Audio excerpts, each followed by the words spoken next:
안녕하세요 여러분. 다시 만나 뵙게 되어 무척 반갑습니다. 에이콘 펀드를 운영하였던 소형주 투자의 현인으로 잘 알려진 랄프 웬저는 이런 말을 했습니다. 덤버가 하늘을 날 수 있는 것은 아기 코끼리이기 때문이다. 만약 덤버가 어른 코끼리라면 하늘을 절대 날지 못한다. 왜냐면 너무 무겁기 때문에 그렇죠. 이분은 소형주의 투자 수익률은 더 큰 리스크를 감안하더라도 대형주보다 더 높다고 하였습니다.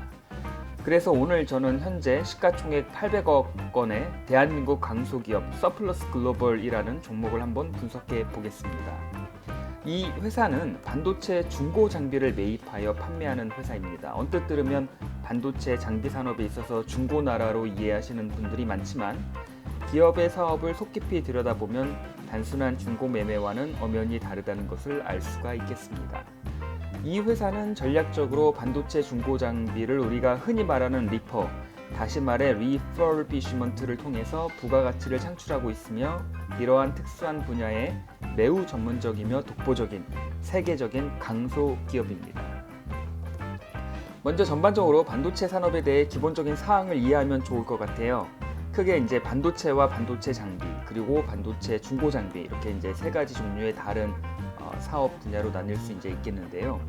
반도체는 아시겠지만 전자산업의 핵심적인 소재이며 컴퓨터, 스마트폰, 가전제품 등 생활에 밀접할 뿐만 아니라 군, 자동차 등 다양한 전방 산업에서 활용되고 있습니다. 또한 반도체를 제조하기 위해서는 다양한 공정을 거쳐야 하는데 설계 공정, 생산 공정, 그리고 테스트 등의 후공정으로 나눠집니다.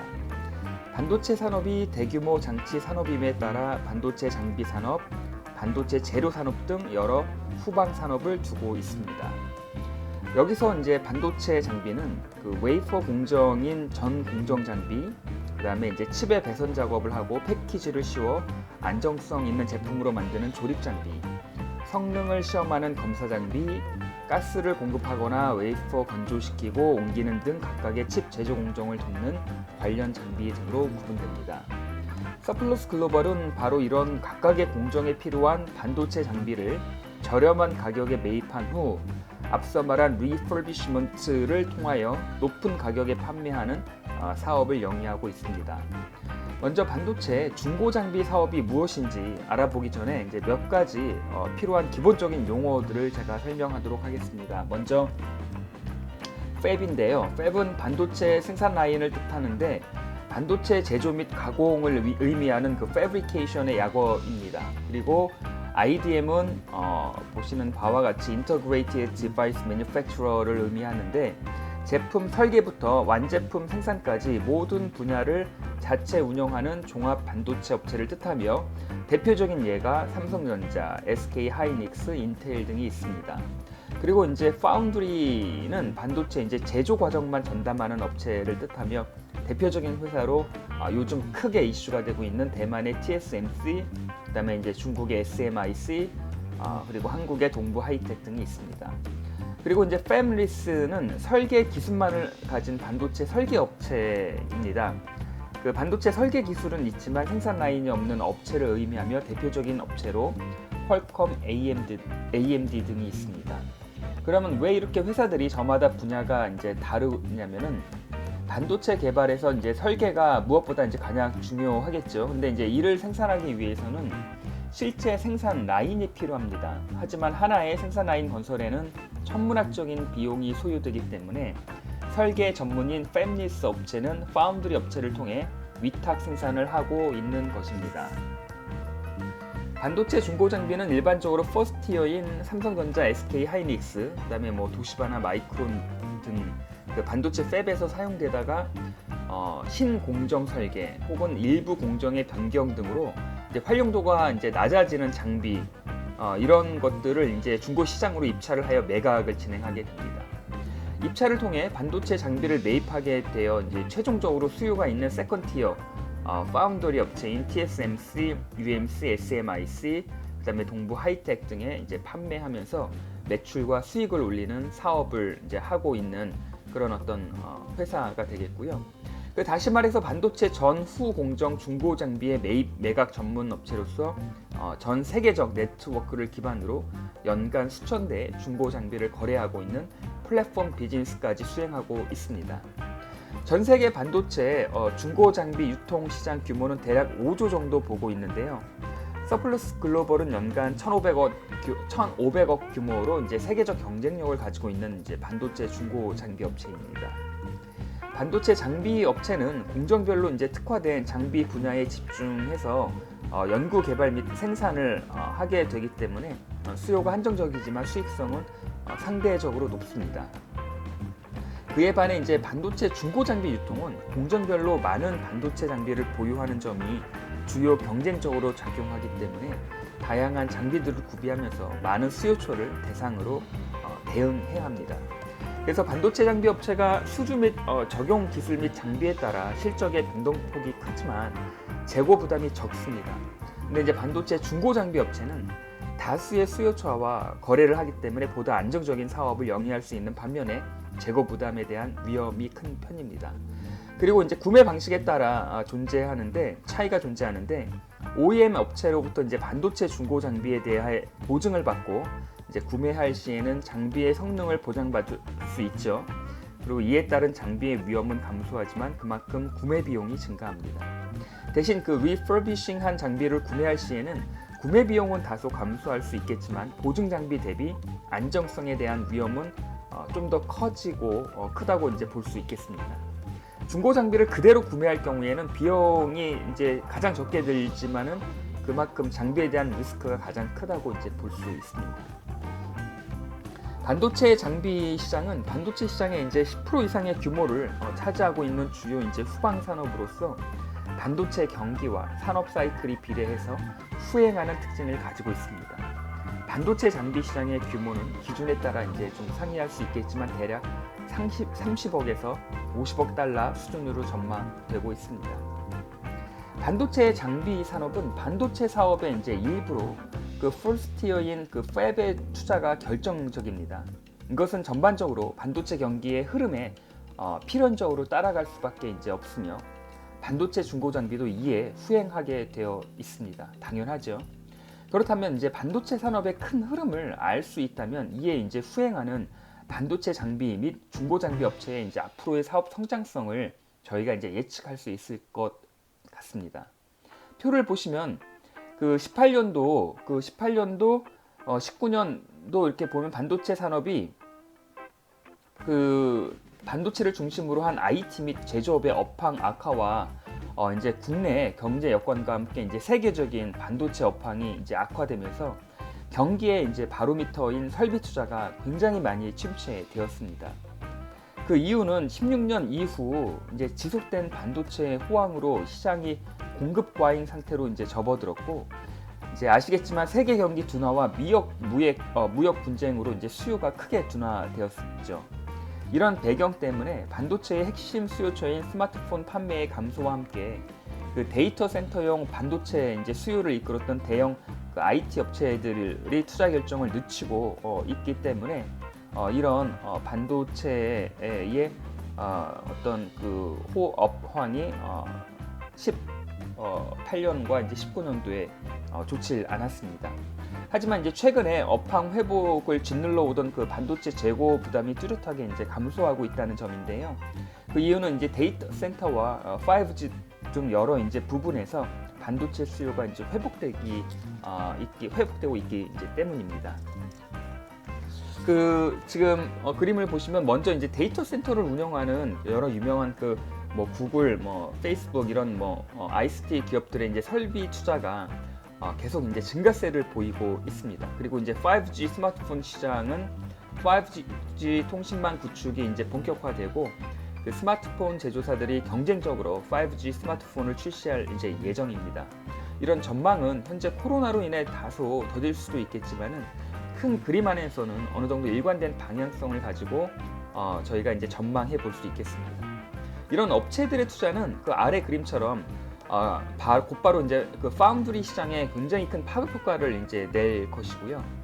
이런 파운드리 업체를 주요 고객으로 가지고 있는 서플러스 글로벌의 성장에도 굉장히 큰 영향을 줄 것이라고 이제 예상이 됩니다. 이 회사의 대표인 김정욱 대표는요, 91년 이제 연세대학교 금속공학과를 이제 졸업하고 92년 코오롱, 98년 한라자원, 2000년까지 이제 충남 해외 통상 지원팀에서 이제 공무원으로 이제 일하던 때에 인터넷 비즈니스 관련된 책으로 굉장히 이제 유명세를 탔어요. 근데 이런 편승에 이제 힘입어 당시에 뭐 워터젯 직기나 이제 돼지고기 뭐 이런 거 이제 수출 등 이제 사업을 이제 했는데 굉장히 큰 어떤 두 번의 이제 실현 끝에 결국 최근 2년 사이 반도체 장비 중고 장비 거래에만 이제 집중해서 현재 이제 서플러스 글로벌까지 이제 오게 되었습니다. 이 회사를 찾아가게 되면 다른 기업에서 느낄 수 없는 아주 특이한 경험을 하게 되는데요. 이렇게 이제 그림에서 보시면 알겠지만 만화에 나오는 캐릭터들을 사무실 안에서 곳곳에서 볼 수 있을 만큼 기업의 문화가 매우 독창적이고 자유롭고 이제 역동적일 뿐만 아니라 직원들의 이제 사기와 애사심이 무척이나 남다르다는 것이 다른 회사와 매우 차별적인 요소 중에 이제 하나라고 생각이 됩니다. 17년에 이제 설립된 서플러스는 17년 코스닥에 이제 상장을 하게 됩니다. 매출과 이익을 좀 살펴보도록 하겠습니다. 보시면 18년까지는 매출과 수익이 아주 좋은 흐름으로 이제 성장을 하는 추세였지만 앞선 슬라이드에서도 보여드렸지만 세계적인 이제 반도체 업황 악화로 인해 19년 작년에 이제 사업 성과는 굉장히 좋지 못했습니다. 특히 이익 측면에서는 매우 나쁜 상황이었고요. 코로나 이제 사태로 반도체 업황 회복이 이제 지연될 것으로 이제 예상이 되면서도 서플러스 글로벌의 올해 실적에 이제 굉장히 타격을 받을 것으로 이제 예상했으나 최근 데이터 서버형 반도체 수요 증가 등을 바탕으로 오히려 20년 1분기는 양호한 실적 흐름을 보이고 있었습니다. 이런 어떤 흑자 기조를 이어가는데 이제 중요한 것이 이제 영업이익의 반등인데 오른쪽 그래프에서 같이 이렇게 2020년 1분기부터 굉장히 좋은 흐름의 이제 영업이익 폭이 실적 증가 폭이 이렇게 좀 확인이 되고요. 이러한 흐름이 지속될 경우에 이제 서플러스 글로벌은 올해 2020년 올해 굉장히 전년 대비 증가한 실적을 기록할 것으로 전망이 됩니다. 그리고 이제 특히 코로나 사태가 진정될 경우에 분명히 이제 반도체 경기 회복이 본격화하면서 하반기의 실적 증가폭이 커질 가능성이 매우 높다고 할 수 있겠습니다. 과거 주가의 흐름을 좀 짚어보도록 하겠습니다. 최근에 폭락세 진정 후에 다시 빠르게 주가가 이제 반등하기는 했고요. 반도체 경기 호황기에 기록한 이 고점 4,995원은 말할 것도 없고 주가 폭락 직전인 2,500원에 비해서도 현재 여전히 매우 낮은 수준인 저평가 구간입니다. 또한 올해 추정 순이익이 예를 들어 한 100억 정도에 이를 경우라면 퍼 5.3배 정도이고 PBR 0.42배 수준인데 여전히 지금 뭐 굉장히 현재 주가 수준이 매우 저평가된 저점 매수 기회라고 저는 좀 판단이 들긴 합니다. 그리고 또한 서플러스 글로벌은 지난해 말 악성 재고 자산을 대거 처분해가지고 잠재적인 부실을 미리 이제 제거하는 한편 현금을 넉넉하게 이제 확보해가지고 창사 이후 20년 동안 위기에 강한 면모를 보여왔던 모습을 올해 다시 한번 재현할 것으로 기대를 모으고 있습니다. 회사의 이제 재무 건전성을 들여다보도록 하겠습니다. 최근 20년 1분기 재무제표를 요약해 봤는데요. 역시 강한 기업은 남다릅니다. 유동부채 349억인데요. 유동자산이 1149원에 비하면 유동비율이 3.3으로서 유동성이 매우 좋은 상황입니다. 그리고 이제 부채 비율이 고작 47%가 안 되는 아주 건전한 재무 상태를 현재 유지하고 있고요. 매출 비중은 매칭이 60%, 그 다음에 전시장 매출이 40% 정도로 이제 구성이 되는데 제품 매칭은 중고 장비 이제 매입에 앞서 매입 당시에 이미 이제 매각할 대상이 정해져 있는 거래를 의미합니다. 그렇기 때문에 이제 재고 부담이 없는 반면에 마진율이 10에서 15% 정도로 이제 낮은 편이에요. 그런데 이제 전시장 매출은 당장 매각이 결정되지 않는 상황이지만 미리 조금 장비가 쌌을 때 매입해 놓았다가 나중에 이제 수요가 이제 발생할 때마다 이제 매각을 함에 따라 발생되는 매출로 그 재고 부담은 어느 정도 있지만 마진율이 35에서 40%로 굉장히 이제 높습니다. 그리고 이제 보시면 수출이 내수보다 매출 비중이 조금 높습니다. 19년도에는 수출이 약 60%가 조금 안 됐는데요. 18년도에는 70%가 조금 안 되었습니다. 다소 수출 쪽 매출 비중이 이제 높은 것으로 파악이 되는데, 뭐 아시겠지만 그 파운드리 업체의 뭐 TSMC나 이런 데가 다 해외에 있다 보니까 다소 이제 수출 쪽에 이제 비중이 좀 높은 것으로 그렇게 이제 분석이 되고요. 판매되는 장비는 대부분 반도체 전 공정에 들어가는 중고 장비가 매출 전체의 약 80%를 차지하고 있습니다. 예, 조금 전 공정 쪽에 장비가 특화돼 가지고 지금 매출이 이어지고 있습니다.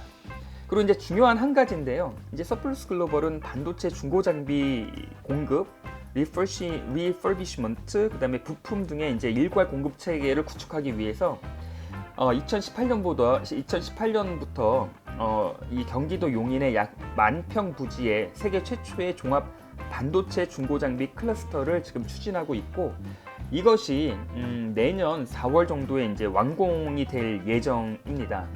이게 만약 완공이 된다면 부품 및 정비 업체가 이제 입주할 예정인데요. 전시장, 클린룸, 정비룸, 사무실 등으로 이제 구성이 될 계획이라고 합니다.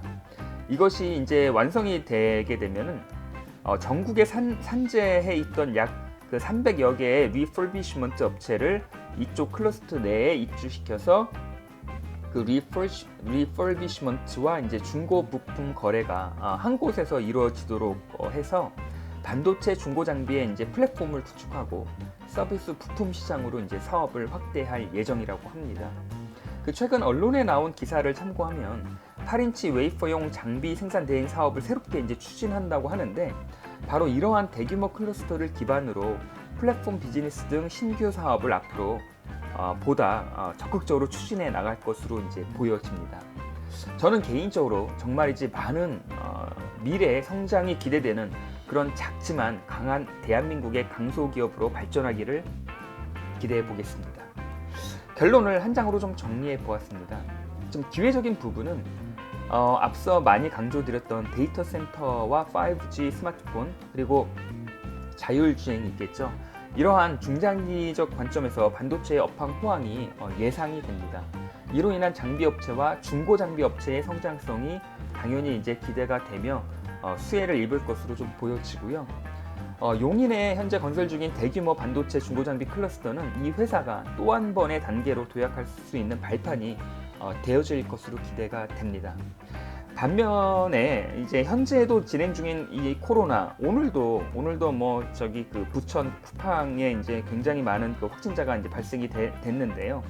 이런 코로나의 어떤 장기화에 따른 그 IT 및 ICT 회사들의 이제 데이터 센터 이제 투자 설비의 이제 결정과 스마트폰의 이제 판매가 생각보다 기대보다는 지연될 수 있을 것 같긴 해요. 하지만 큰 흐름에서 어떤 빅피처를 본다면은 그 데이터 센터 5G 그리고 자율주행의 어떤 이런 산업이 앞으로 하나의 큰 방향이 될 것이라는 것에는 의심이 없고요. 이런 흐름은 반도체 산업의 호황을 다시 불러올 것이라 저는 좀 기대해 보면서 반도체 장비를 포함한 여러 관계 사업들의 어떤 수혜를 받을 것이 확실하지 않을까 한 번 더 생각을 해봅니다. 오늘 이렇게 그 서플러스 글로벌이라는 회사를 알아보았고요. 그 반도체 산업의 전반적인 특성과 전망을 한번 좀 다뤄봤습니다. 끝까지 시청을 해주셔서 감사드리고요. 정말 당신의 성공적인 투자를 언제나 기원을 합니다. 감사합니다.